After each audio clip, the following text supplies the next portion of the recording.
right, so we're good. But welcome everyone to Acing Your Interview. It's an interview skills workshop specifically for professional health professions schools. So whether that's med school, dental school, pharmacy, etc., we're ready to go. My name is Rachel Wilbrack. I work in the University Career Center, specifically with our College of Computer, Mathematical, and Natural Sciences. And hello, everyone. It's so good to see you. Well, not see you, but it's all good to see your names. I'm Courtney. I'm one of the pre-health advisors in HPAL. I'm glad that you all are here. It looks like most of these names are going to be applying to professional school this year. So I'm glad that you're here. Hope you pick up some tips along the way. If you have any questions, just go ahead and pop them in the chat, and then Rachel and I will try to keep track of them and answer your questions live. So we're going to start to think about the timeline in terms of the application cycle. So if you're applying to medical or dental school, you all know, and we had this workshop yesterday, but you all know that your applications are going to be submitted in May, early June. You're going to be mock interviewed with an HPAL staff member, faculty member, or a current third or fourth year medical or dental student. And so those committee members are working on your behalf. They're going to be drafting your committee letters, and all this is happening behind the scenes right now. And then depending on your pre-health, when you submitted your pre-health packet submission, that'll let us or really inform you into when your packets are going to be uploaded into your primary application services. And so I just want you to kind of stay on top of like timing in that sense. In terms of interviews, for dental applicants, interviews generally start around mid to late August. And then for med interviews, that generally starts around the first week in September.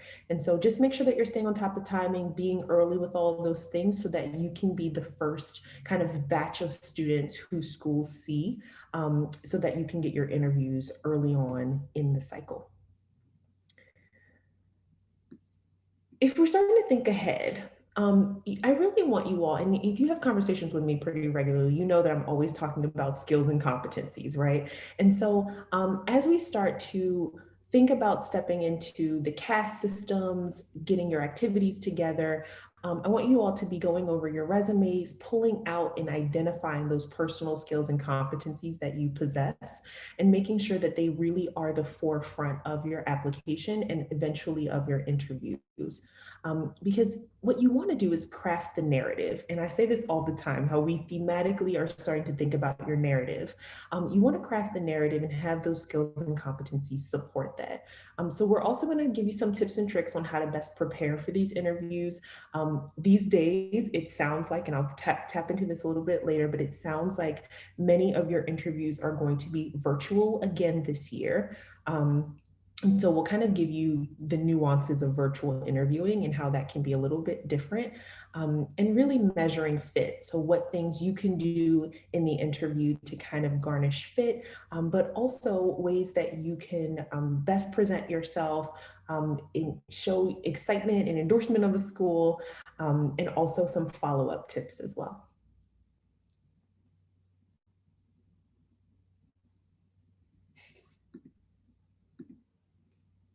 So readiness is totally key.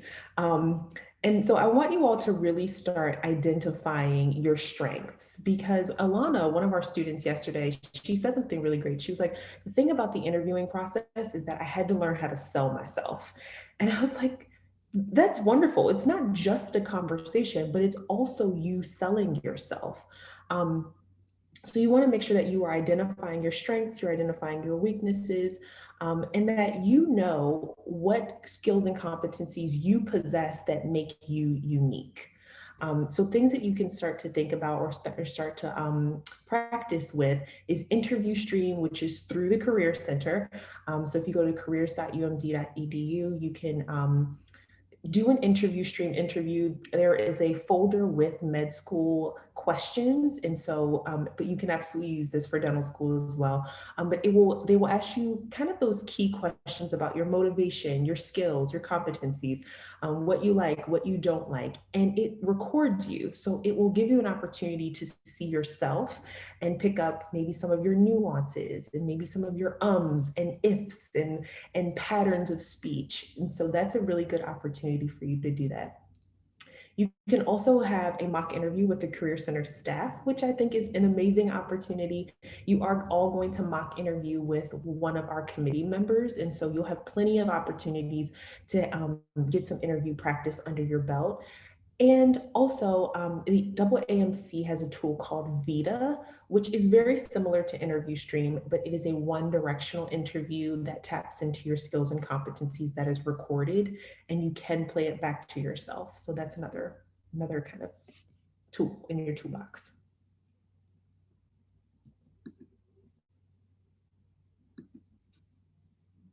It would help if I muted myself before I started to try talking. How long have we been doing this? As Courtney was saying, selling yourself is really important. There's a couple things that you need to know when you're talking about selling yourself and your experiences and sharing what makes you unique. As we all know, first impressions matter. So knowing what you want to say and how you're going to say it is really important. It's important to articulate, as it says here, your unique path and what you'll be contributing to the mission of that school.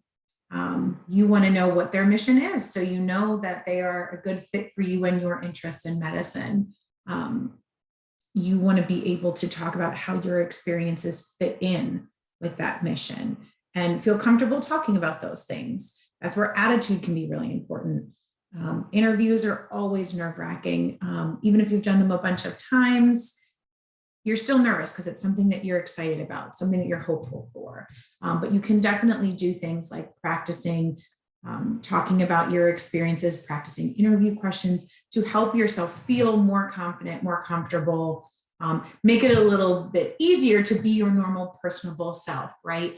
If you're not, stressing as much, it's a little bit easier to feel comfortable and to be able to talk more comfortably and freely with the person interviewing you. And of course, you want to focus on your strengths. So part of that is knowing what those are, reflecting ahead of time before you go into an interview setting and knowing what are your strengths, what are the things that you want to make sure they know about you by the end of this interview. So those are some things that you want to think about and reflect on to be prepared to sell yourself in an interview. You want to be an active participant in the interview. So what we mean by that is, and sometimes this has, it has to do with nerves, but sometimes I see students in mock interviews that seem very closed off. They answer the question, they don't make eye contact, they just seem really uncomfortable. And so yes, they're answering the question, but they could be doing more to seem more engaged, more excited to be there, maybe even potentially asking follow-up questions or, engaging in a way so it's not just simply one-sided. They ask you a question, you answer. It's important to know that you can take a minute to think about what you're going to say before you answer. I think sometimes there's this idea that if you pause, that you're wasting time or that you look like you don't know the answer. And I can tell you right now, as someone who really hates the pause when I'm interviewing because it's nerve-wracking, right? That feeling and that pause feels so much longer to you than it does to the person interviewing. They don't notice it. They assume you're thinking for a moment. So to you, it feels like an eternity.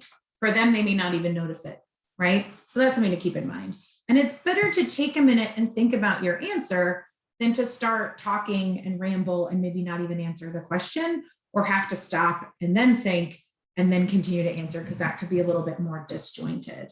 If you're worried about the amount of time that you think you need to think, because maybe they ask you a really tough question, you can do a verbal or even, a visual cue that shows that you're taking a minute to think. We do those things sometimes when we're trying to think of something where we might like look up or do something, it doesn't have to be over exaggerated, like a or anything like that, right?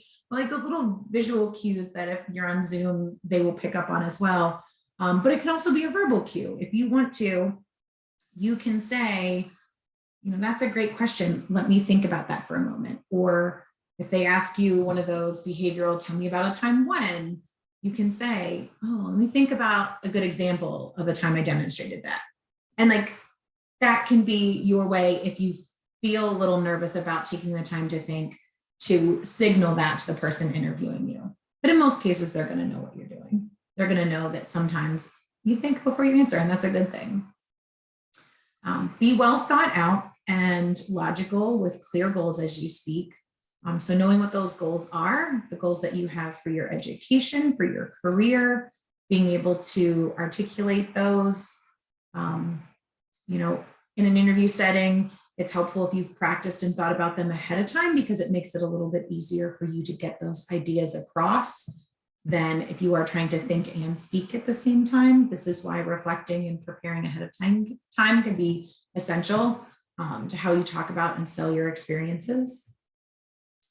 Provide evidence-based examples.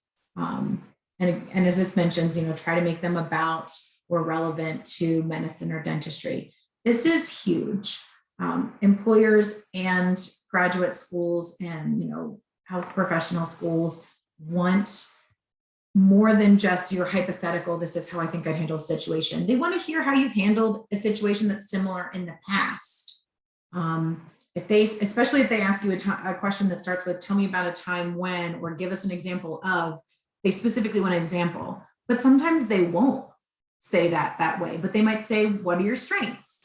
And so yes, to answer the question, you could just list off some strengths, but if you can say communication and then give an example of how communication is your strength and how you use that in a medical or dental situation, you've now not only told them your strength, but proved it, right? Like if I just say, I have great communication skills, you have to believe me or not believe me, versus if I then go into an example of how I demonstrated that skill, it just means more, it makes more of an impression. So always use evidence-based examples when you can. Think, what am I about and how can I bring who I am to each question I answer? Whenever I'm doing mock interviews, whether it's, medical or health or dental related, I always tell people my tip for preparing is, and I mentioned this already, but like, think about what you want to come across in that interview.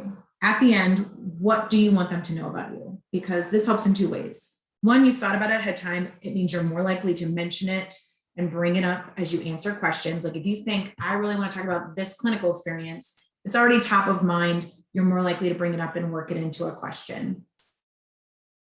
It also means that, let's say by the end of the interview, they haven't asked the right question to bring up that experience that you wanted to talk about. That means you've thought about it and you're like, oh, I haven't had a chance to talk about this yet. And you can take the time to mention it. They always ask at the end, what questions do you have for us? You can always take that time to say, I do have some questions, but I realize we haven't had a chance to talk about X. And I'd like to tell you about that first. And you could, give them a brief, tell them what you want them to know about it. And then you could move into your questions. And then of course, be concise, when possible, give them all the information, but make sure you're saying it in a way that isn't rambling, that they understand. This is where practicing and thinking about things and thinking things through ahead of time can really be helpful. All right. The STAR method is a way of answering some of those evidence-based or behavioral questions. So I give the example of, tell me about a time when, or give us an example of, right? STAR, or situation, task, action, result, is a way you can think through how you might answer those questions and make sure that you're hitting everything. So if they say, tell us about a time when you worked on a group project, the situation will be just that, setting up the situation. You could say, there was a time when I was in, specific biology class, and we were put into a group project. The task would be, we were tasked with, doing X, Y, and Z. Maybe there was some problem that came up with, and that's what made that task harder. So you could mention that. The action is the action that you took.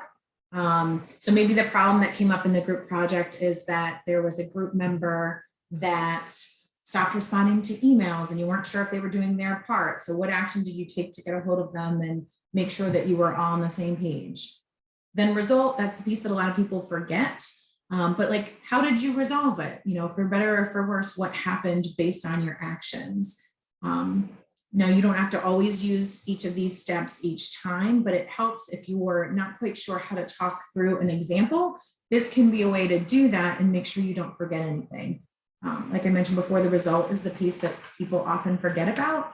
And so being able to say how things turned out based on your work, whether that's, well, it didn't really go as planned, but I learned this from it, or this is how I do things differently so it wouldn't happen again. Or it's the good thing and say, because of all our hard work, we ended up, increasing membership in this student organization, to list a different example, or whatever it is, being able to potentially even show an achievement in that result can be good too.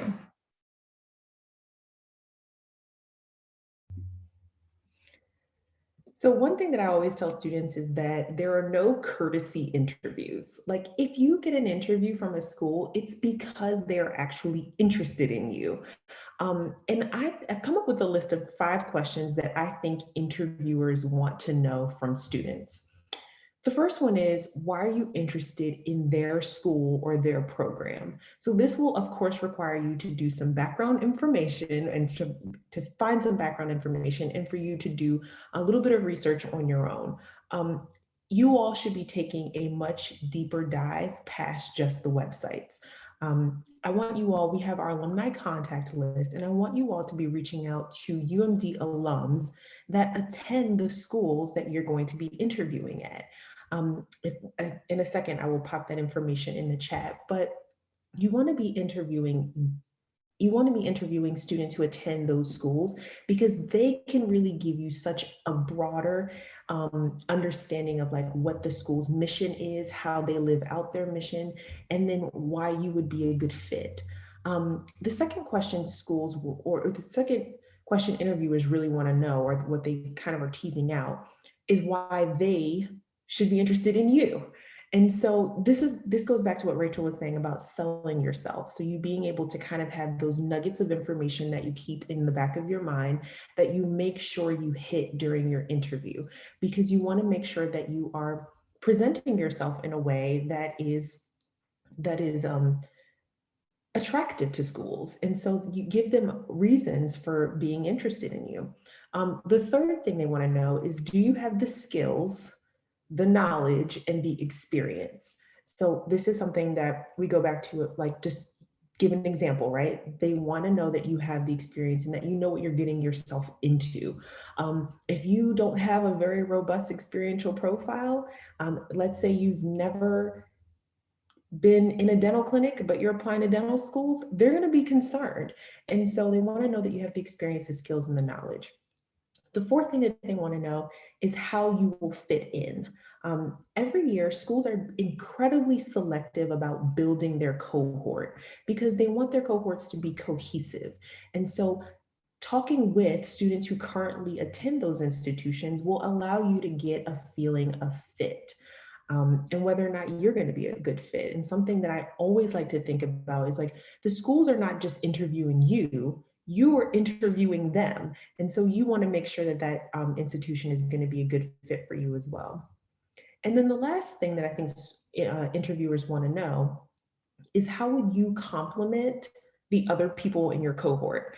And so you'll find this certainly with some of those more competitive schools, that they will kind of hold off on sending acceptance offers because they are behind the scenes building their cohort. They want people who are going to mesh, who are going to challenge each other. So they want to see that not only that you're a team player and that you have leadership skills, but also that you have worked with a variety of different types of people from different backgrounds, because they want to make sure that your personality, your knowledge, your understanding, your skills and competencies are going to complement others.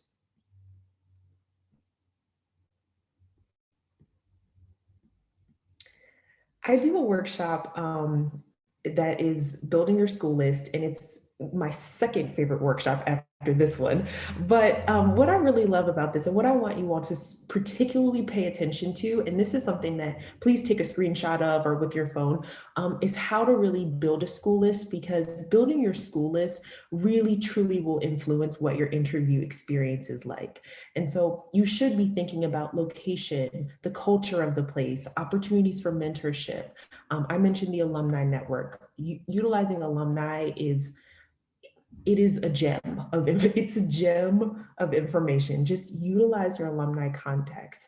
What do the facilities look like? Do they have special programs? So if you're thinking about, or if you're really interested in public health, are you applying to schools that have an opportunity for you to do an MD MPH or a DDS MPH?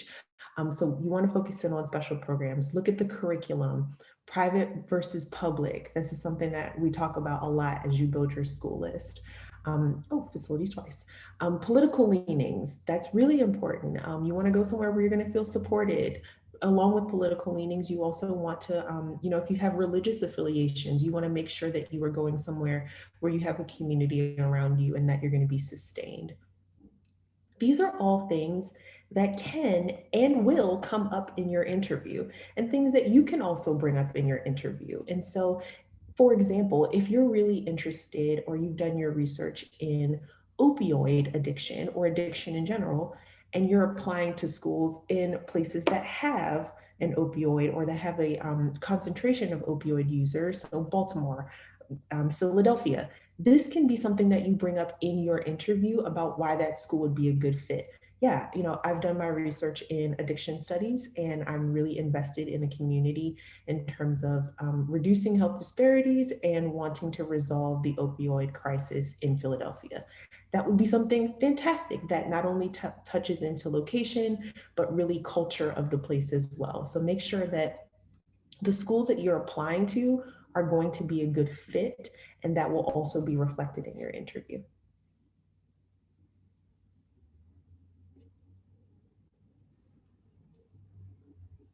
Before I switch in, Courtney, I think someone had a question. How much notice are you given before an interview invite?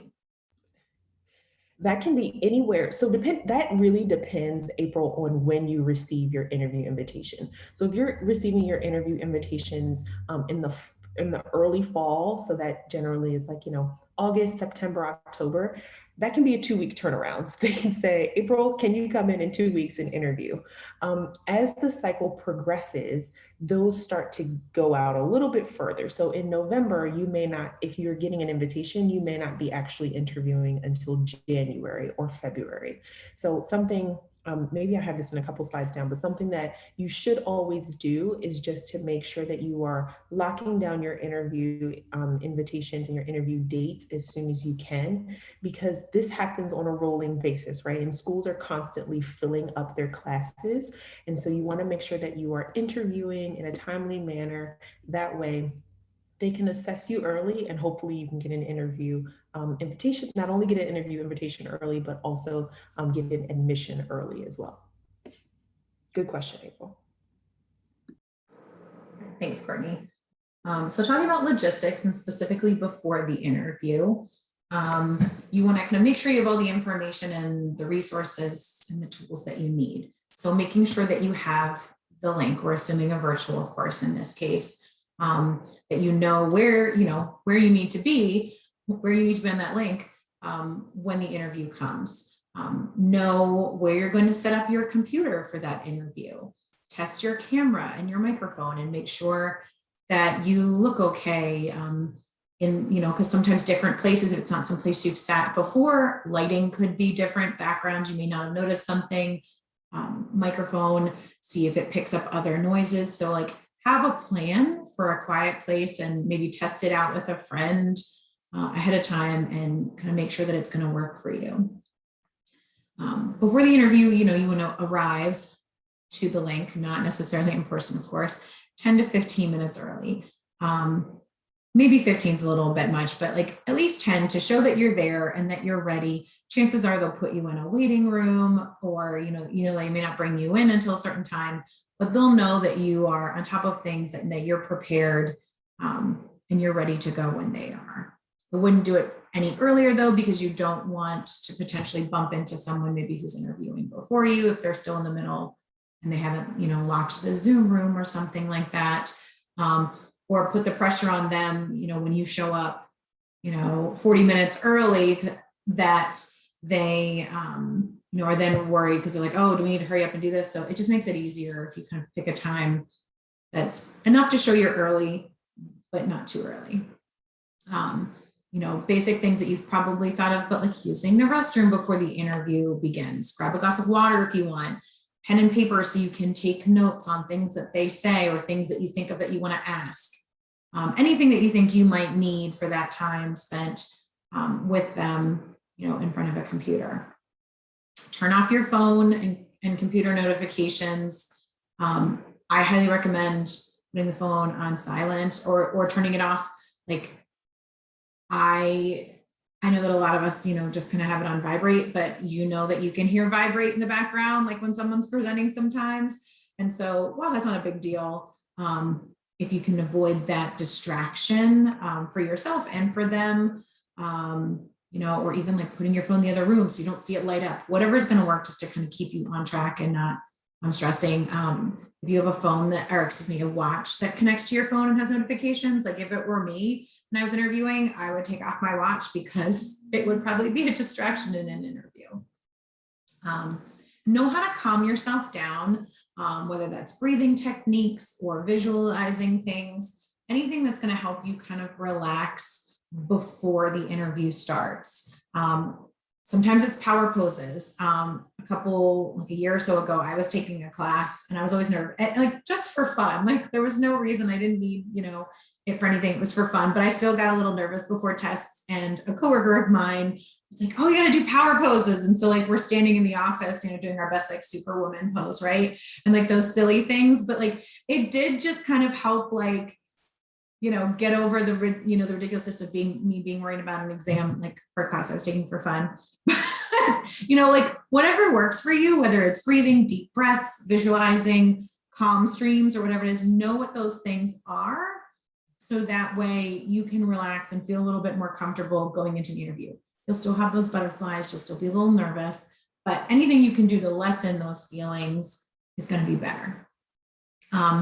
Be dressed professionally, appropriately, head to toe. Like I know we talk about Zoom and how they can't see the bottom half, but if something happens and you need to stand up and like go to the door for some reason, like, somebody shows up and, they're, I don't know what it is, or the job runs into the room and you have to grab them. Like if for some reason, God forbid, you have to get up, you want to make sure that you have, pants that match and they're not seeing, your Maryland sweatpants or whatever it is.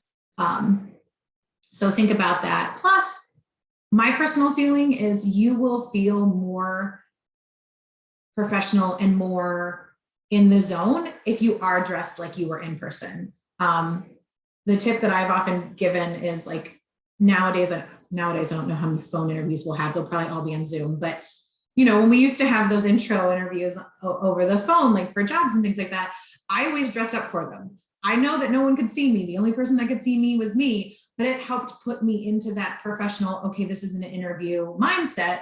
And that was helpful to me. So you might find that helpful as well. And then do your research about each school. We talked earlier about knowing the mission or what's important to those schools.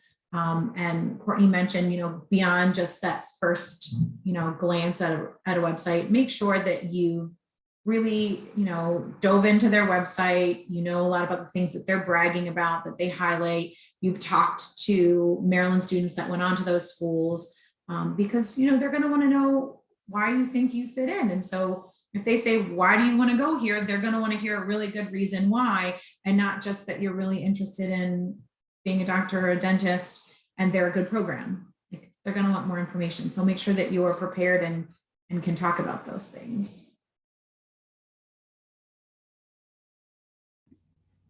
So Rachel touched on much of this. It's funny when you said make sure you're dressed from head to toe. I sometimes mock interview our students, and there was a student last year, and I don't know what prompted me, but I was like, stand up and walk back, and he just like ghosted. He was just like, oh my goodness. And he stood, I was like, no, no, stand up. And he stands up, and he had on SpongeBob pajama pants. And it makes me laugh all the time. So now, so please, please, everyone, make sure that you are fully dressed from head to toe, because otherwise you'll have to deal with me and my embarrassment. Um, so just make sure that you are still wearing like pretty conservatively colored clothing, nothing too bright like the shirt that I have on. But you are the focus, not your clothing, right? And so you want to make sure that the focus is on you. You're not doing anything too bright or too distracting to your interviewers. Make sure that everything fits, that you're tidy and you're well groomed. Please avoid busy prints. Like I said, that can be incredibly distracting. Little jewelry. If your interviews were in person, I would certainly say that for anyone who is thinking about having open-toed shoes, to have closed-toed shoes. And then in terms of smells, for this upcoming cycle, it looks like most med and dent schools are going to be virtual, with an exception of a couple that I'm learning about. And so if you are going to be going in person, make sure that in terms of scents that you are also quite muted in that sense too.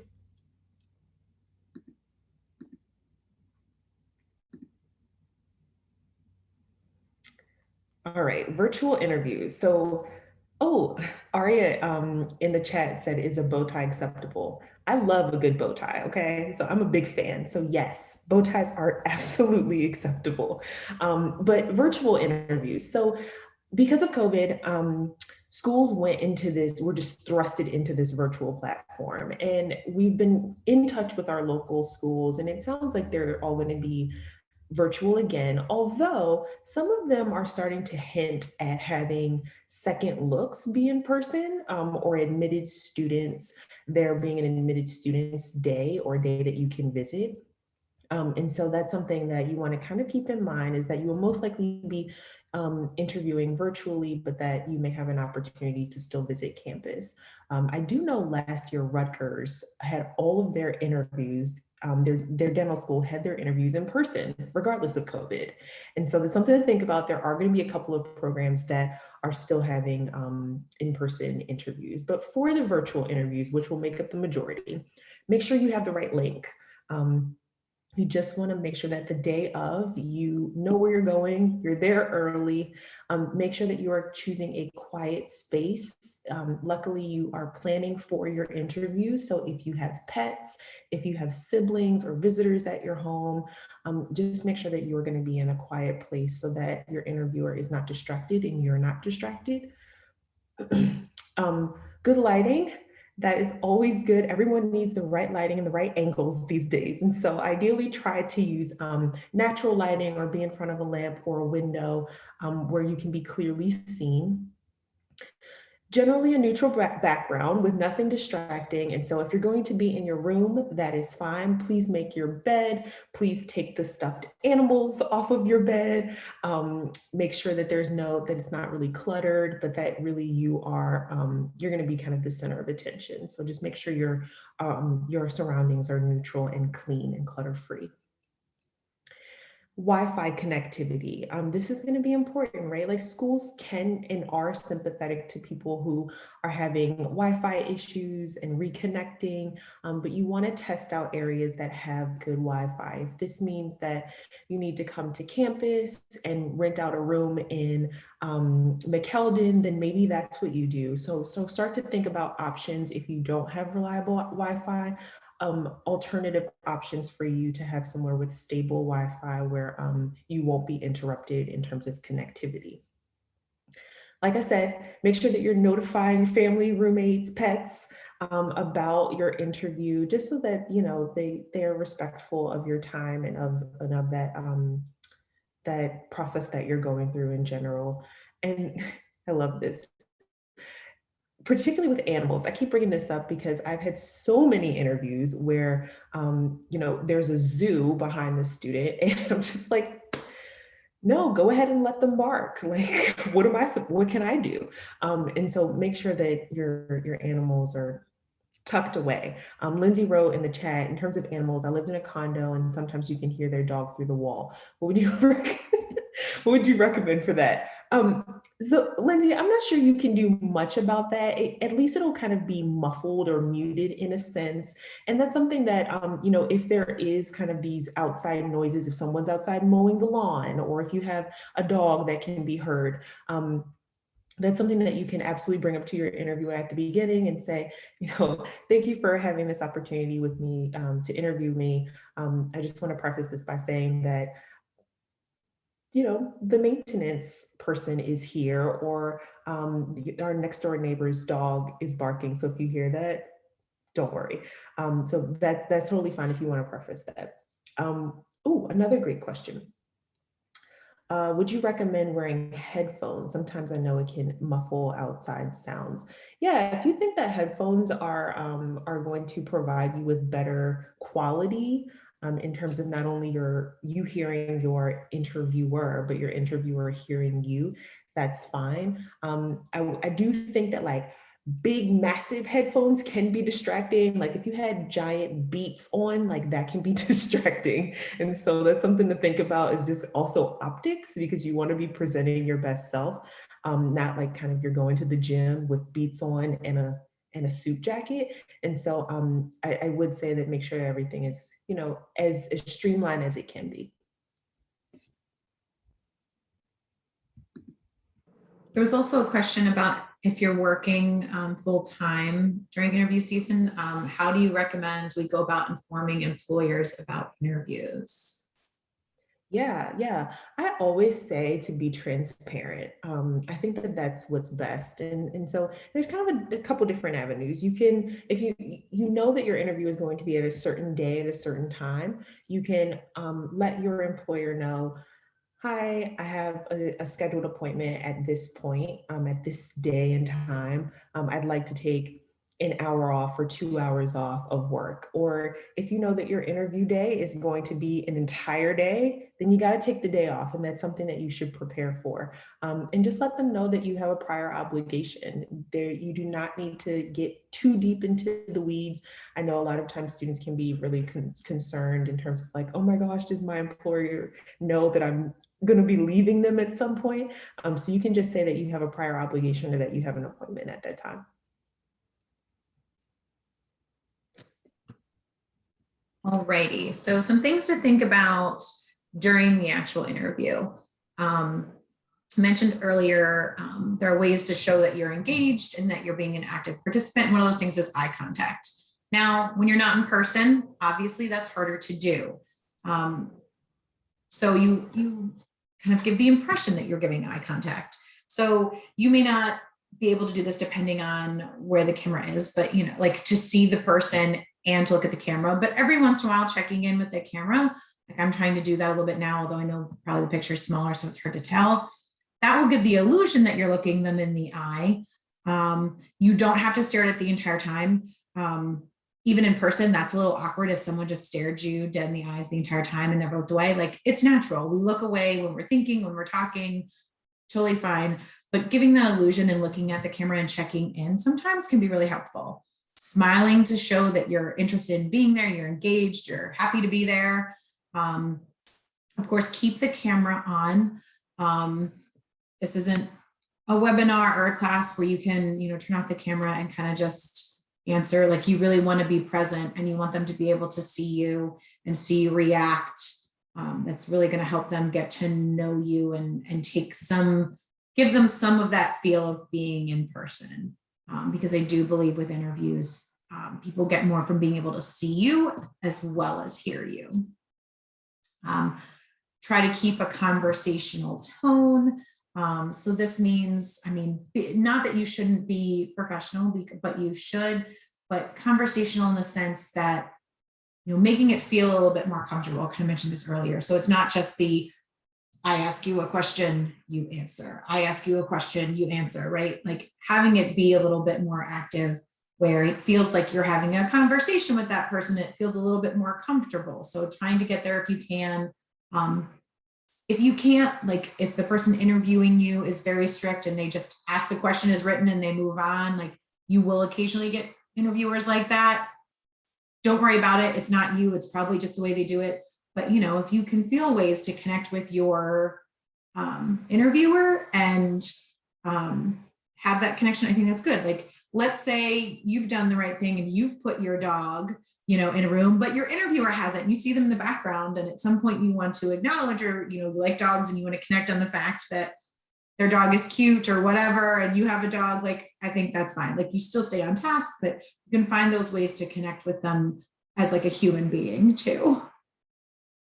Answer the actual question. Might sound obvious, but make sure that you hear the question. If there's two parts, that you answer both parts and you give them the information that they want. If it is a two-part question, you can always answer the first part and ask them to repeat the second part of the question if you want to make sure you got it. Or if you feel like you didn't quite answer it and you want to check in and say, did that answer your question, or did I get at the heart of what you wanted? You could check in and maybe they'd give you the feedback to, you know, add something, or, you know, if you did or didn't quite hit the question.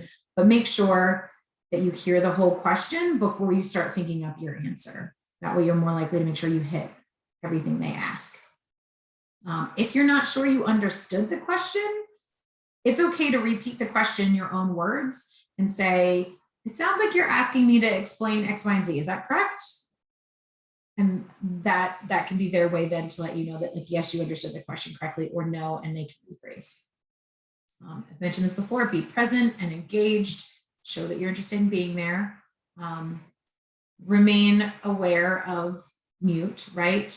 If you, you know, think that you've turned it off to cough, or, you know, something else, or you think that you hear a little noise in the hallway and they're the one speaking and you can mute real quick so they don't hear that.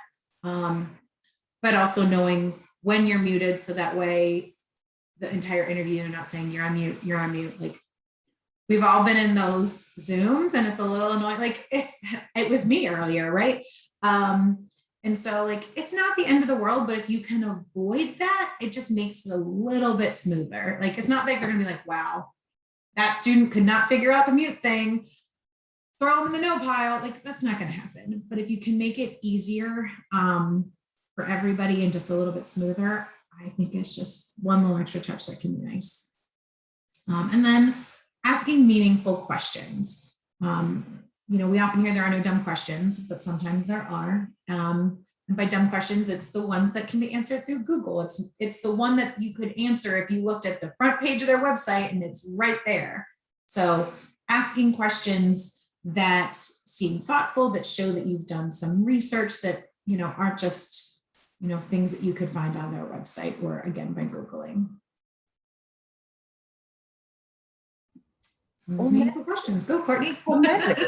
So I want all of you to take another screenshot or take a picture of these questions, because these are awesome questions that, you know, I've thought about them and kind of things that I would want a student to ask if I was on the admissions committee. And so these are great questions that you can be asking interviewers, but something else you should think about is who your audience is when you're asking these questions. And so if you are interviewing with the Associate Dean of Admissions, the questions you're going to ask them are going to be very different than the questions that you're going to ask a first-year student who's 1 year older than you. And so, you know, questions that you might ask the Associate Dean is, how has medical education pivoted as a result of COVID?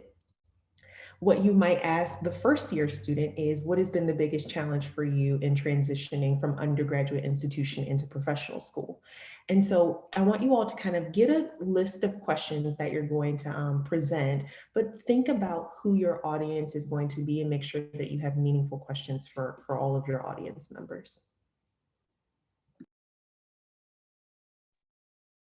On that note, I have been known when doing interviews to write down questions ahead of time, and I will like specifically mark who they're for. So you can have a page that says, questions for students, questions for a dean, question for, and that's okay. And some questions you might ask of all of them, but as Courtney mentioned, there's going to be some that you're specifically going to only want to ask certain people. So that might help keep you organized. Alrighty, so after you want to thank them for their time and consideration, whether you decide to mail them a thank you card or email them. You want them to know that you appreciate the time that they took to spend with you and to ask you questions and to learn more about you and for you to learn more about them. I think Courtney will probably touch on this a little bit too, but if there's information that has changed since you initially applied, and whether you talked about it in the interview or not, and you want to update them on certain aspects of your experience, those are things that you might mention in a thank you letter. If you know after talking to them that they are your first choice, no matter what, absolutely, you might want to let them know that you really appreciate the interview and it only solidified the fact that they were your first choice, and that should you, receive an offer, an acceptance letter, that you would accept. You of course only want to do this if they are your first choice, and you don't want to just say that to all of them so they feel really good about you. This is really only to be used for the one that is your top choice, and that's just a way to kind of let them know that you're definitely interested, because part of what they're doing is they're picking a class that they're interested in, but they're also picking people that they think would be interested. Like, they might know that they have a great top candidate, but they might think, I don't really think that candidate really wants to come here. I think they could get the feeling that someone is they're a fallback school for somebody. And so they may not offer to that candidate because they don't think that candidate will accept. So if you are that great candidate that maybe they're unsure of, this can be a way just to kind of really say, like, if you were to offer, I'd be there. And I think that's okay. And Courtney, if there's anything I missed in that piece, please feel free to add. Yeah, that's this is kind of the time of the year where I get, should I be sending a letter of intent? Like, will this mean anything? And I think that some schools acknowledge and like letters of intent, and other schools are just like, whatever, you're going to attend the school that at the end of the day, you're going to go to the school that is the better fit for you, whether it's, culturally a better fit, money-wise a better fit. And so they don't put a ton of weight into letters of intent. But what I did recently learn from a group of our medical school and dental school deans was that update letters are incredibly important, especially after you've been put on a wait list. So if you interview, you're on a wait list, do not just ghost the school. Do not ghost them, because you will immediately fall to the bottom of their wait list. But what you want to do is send them an update letter acknowledging your waitlist status, thanking them for continuing to consider you in their upcoming class, and then also expressing your intentions on or your motivation for attending their institution in particular. So if you get on a wait list, do not ghost them. Just make sure that you are constantly kind of following up. But in terms of update letters, make sure that you're updating them with something substantial. If you just have continued to work at a job that you've been working at for the past 6 months, then that's not a substantial update. But if you got your radiology technician certification for dental school, or you now have gotten your MA certification, or you have a new publication, or you've started a new service project, like, those are substantial updates that you want to make sure schools are aware of. And the last thing that I'll mention in terms of update letters is, some schools will accept updates. Other schools, after you submit your secondaries, they're like, don't talk to us. We don't want any correspondence from you. Do not inquire where you're at in our applicant pool. And so just make sure that you are acknowledging and being respectful of individual schools' requirements or expectations in terms of your follow-up.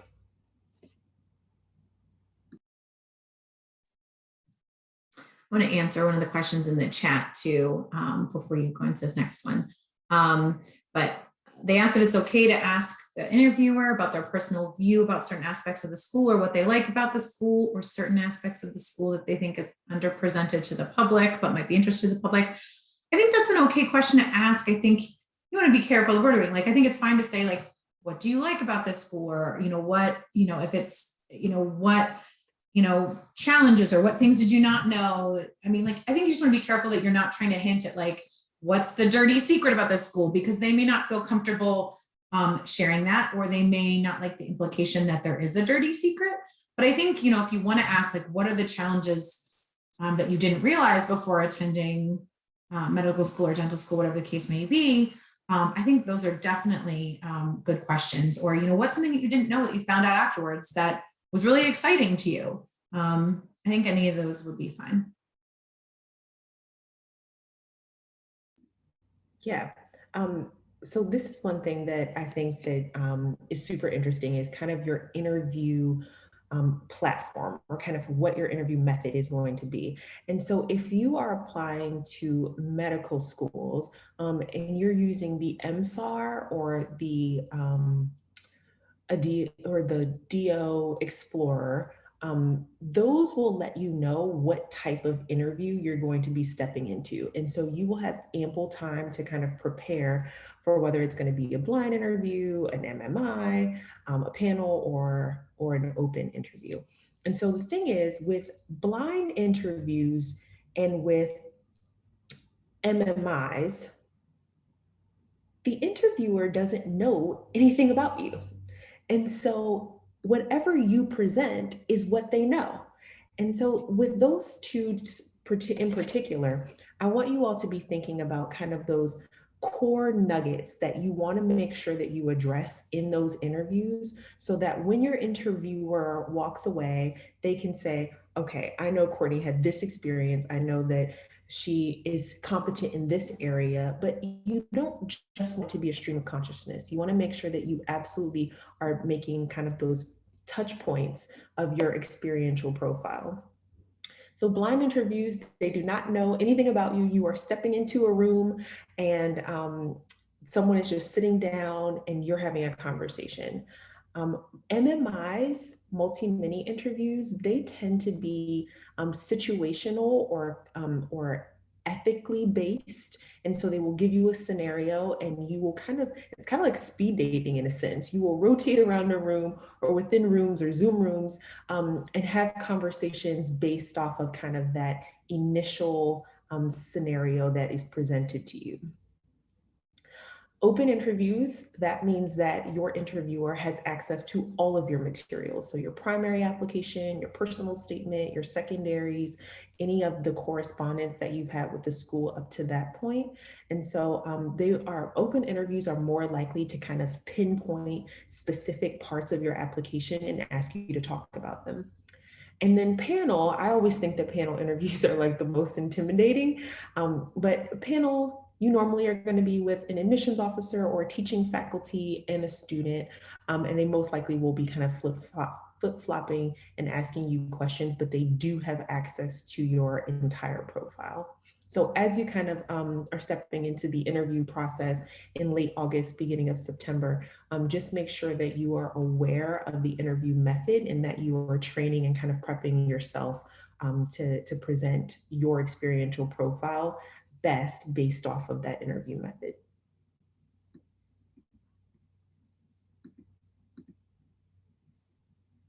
We said this earlier, we're coming back to it. Readiness is key. There really is no substitution for preparing for this, right? This is a big deal. You know that. That's why you're here. So preparing and knowing what you need to know about these schools are important. So researching schools, knowing what you're going to say. We've mentioned this before, but here are some places that you can look. There are certain guides, whether you're looking at medical school or dental school, DO, looking at the school website, be aware of what their mission is. Is urban health really important to them? Is community service really important to them? Research, know what those things are. Look into the diversity of their program, whether that's the students that attend and the ethnic information, or whether that's the diversity of the type of doctors they produce. There's a lot of different ways to look at that. Again, whether research or service are important to them, you're going to want to know that.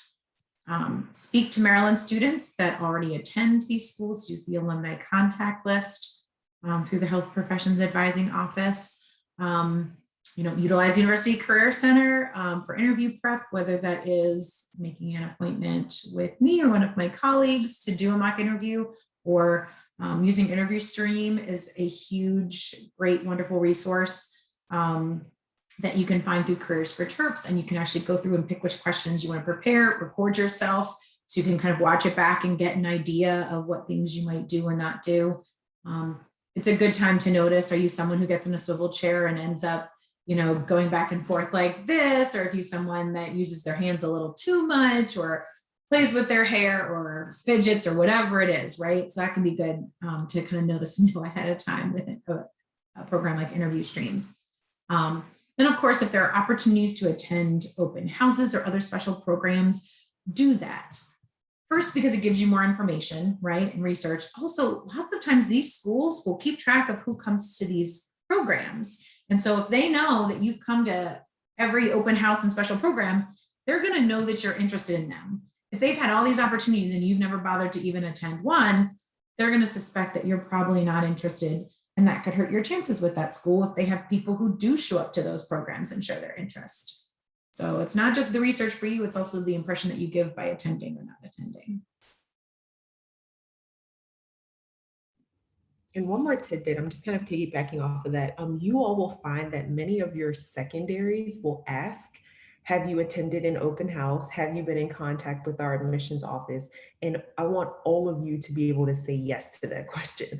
Yes, I have. I've been in contact with Dr. Quesada at the University of Maryland. Yes, I have. I've been in contact with Dr. Judy Porter at the University of Maryland School of Dentistry. And so make sure that you are going to open houses. We do an open house listserv every Monday. And so just kind of go back over the last couple of weeks to see when the next kind of local upcoming open houses are going to be, but make sure that that's a key, that's a gem right there. In terms of the future of interviews, we chatted about this a little bit earlier, is that they're most likely going to be virtual this year. And we all have kind of gotten more comfortable with this virtual setting. And so I'm not too worried about you all in a virtual world, which is awesome. You're very savvy. Meanwhile, I'm like clicking everywhere, don't know how to share my screen. So expect that your interviews will be virtual, but I still want you to budget for perhaps a second look travel. Because there is buzz, especially in the pre-med world, that schools are going to be inviting students, admitted students, or students who they've invited off of the wait list to campus. And so I think that it's good for you all to just kind of squirrel away some money to perhaps do some travel. But also, if you have the opportunity to safely visit a city or a school, I think that that would also be a good idea. Of course, keep in mind like COVID guidelines of the local areas. But if you're applying to schools in Philadelphia, like go to Philadelphia and check out the campus, walk around, see what the facilities are like, see what the community is like, reach out to alums who attend those schools and say, hey, I'm thinking about visiting because I'm applying this upcoming cycle, or I'm currently applying. Would you mind giving me a brief tour of campus? This is a great way for you to get a sense of the community, get a sense of the culture, because I know that that can be something that's really hard to kind of pinpoint in a virtual world.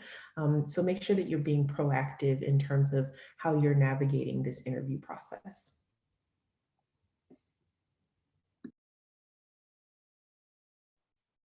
Okay, and the final thought here, we talked about being unique and sharing who you are. Through this process and through these interviews, you will be the only you that schools interview that day, right? So you need to bring your most authentic version of yourself to the interview day so schools know who they're meeting and who they might potentially be admitting. So really think about that and what you want to share and what you want to make sure they know about you. I know I've said that a ton of times today, but that's how important it is. Make sure that you know ahead of time what you want to say to them, and make sure that you're bringing that into the interview, because that's how they're going to be able to decide if you're a good fit for them and for their program. So that's the end of the prepared part, but Courtney and I are here to answer questions if you have them. Please feel free to stick them in the chat. Or if you feel motivated and want to unmute, that's fine too, but we're happy to take any additional questions.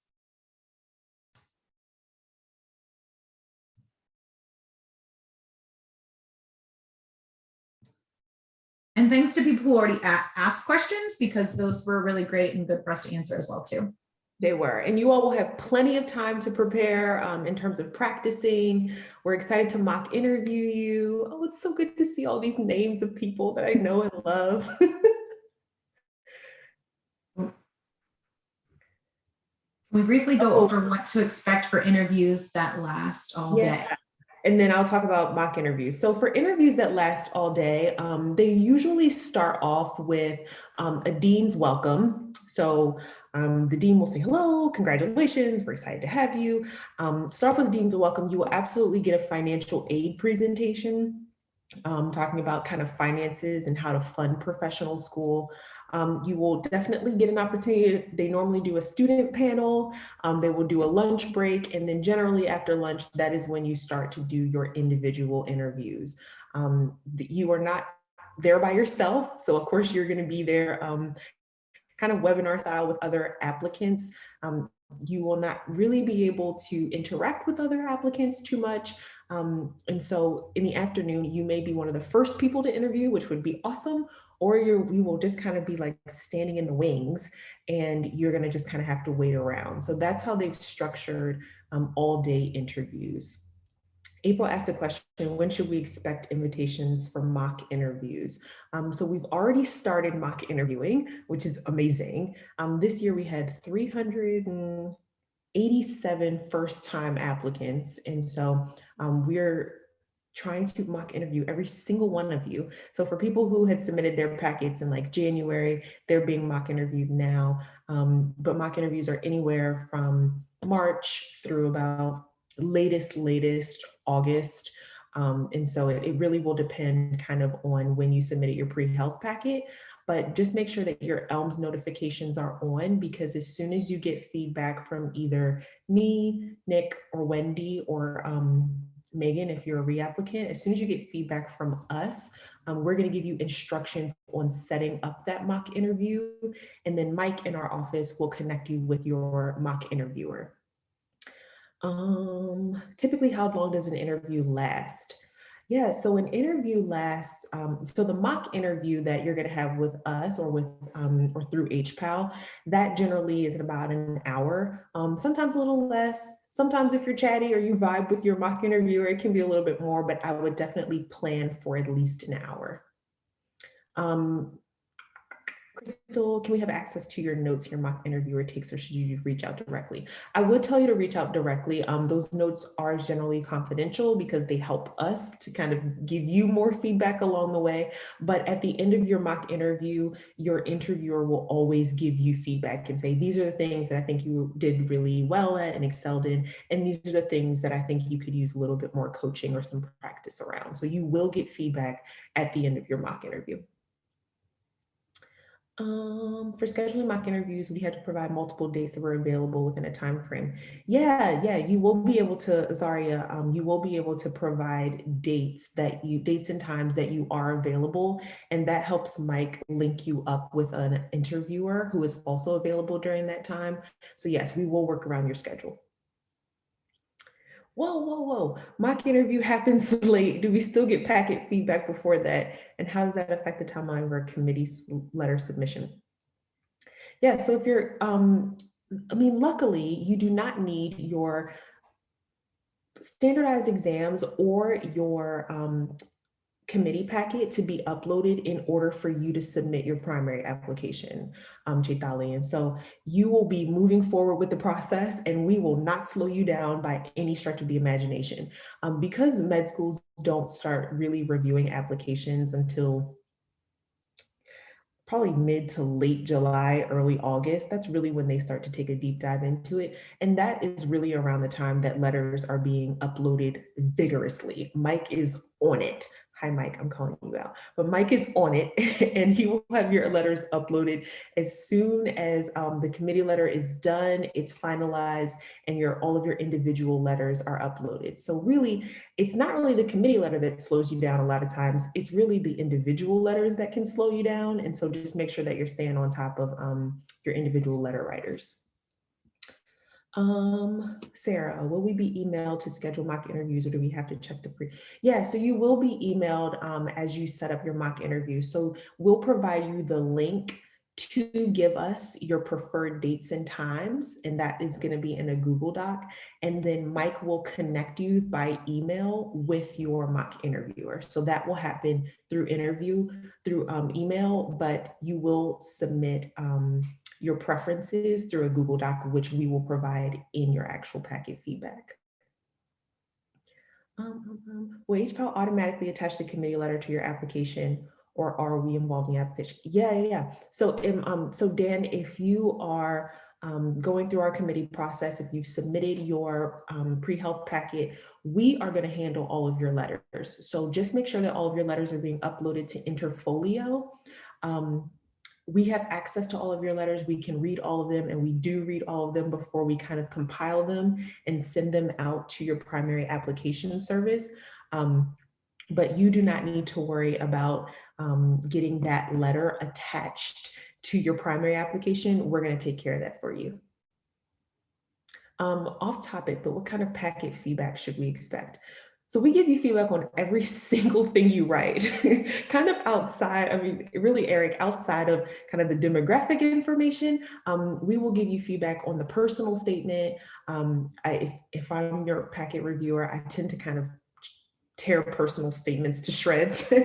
And so definitely personal statement, absolutely school list, which I think is really important feedback because we'll pick up things that you talk about throughout your packet, and then I'll say, oh my goodness, like Eric's really interested in public health. Like, are you applying to schools that would allow you to travel or do a block abroad or engage in some sort of public health research? And so we will give you feedback on your school list, your personal statement, and definitely those self-reflection essays. If there's any part of those essays that we think like language-wise could use some work, or if the tone of them is off, we absolutely comment on all of those things. And so you can expect some pretty thorough feedback. For real interviews, will we be seen in a negative light if the dates provided for interviews do not work for you and you must decline? No, Claire, I don't think that you will be seen in a negative light if you have to decline your original proposed interview date. I do think that you don't want to push it back too far, right? And so if you're being proposed a date 2 weeks from now and you have work obligations or you have some other sort of work obligation, just ask for alternative dates because those conflict with your schedule. But just be aware that those alternative dates can be a month and a half from now or 2 months from now, and kind of thinking about what that can mean in terms of all the other applicants that would be interviewed by that time. And so if it doesn't work for you, it simply doesn't work for you and you need to reschedule. But you don't want to continue to kind of push that off. You want to prioritize your interviews when you can. And then Van, is it appropriate to suggest an alternative? Is it appropriate to suggest an alternative name that you normally use to the interviewers? My first name is something difficult to pronounce. That's up to you. And I want you to do what you feel comfortable doing. Of course, schools are going to have your government name. And so if your name that you are going to be applying with is not a name that you want to be called during your interview, then that's something that you can absolutely mention. Or with your name, you can actually change your name in Zoom. And so you can have your name that you applied with, in parentheses, the name that you'd be preferred to be called, and then your last name. And that's totally fine. Since we're likely to receive feedback from committee letters after submitting your primary app, how can you make revisions? Won't it be too late? Well, not necessarily, because the primary application, the only thing that really is being transferred is the personal statement if you've submitted by that point. Everything else is really secondary period. So those reflective questions, those are kind of secondary questions. They actually are secondary questions. And so that's really going to help you in that writing process. The personal statement is really the only thing that there may not be overlap, or there may not be time to go back and revise. And if that's the case, then water under the bridge, at least you have feedback on your secondary responses. Will the committee process be available for alumni, Thelma? Absolutely. If you are an alum, nothing ever changes. You still make appointments, you still come to workshops, you still go through our committee process, still get mock interviewed, still come to drop-ins. Nothing changes once you graduate. And confirm, I have interviewed plenty of alumni through the process. Oh, nice. Nice. Whew, this is Spitfire.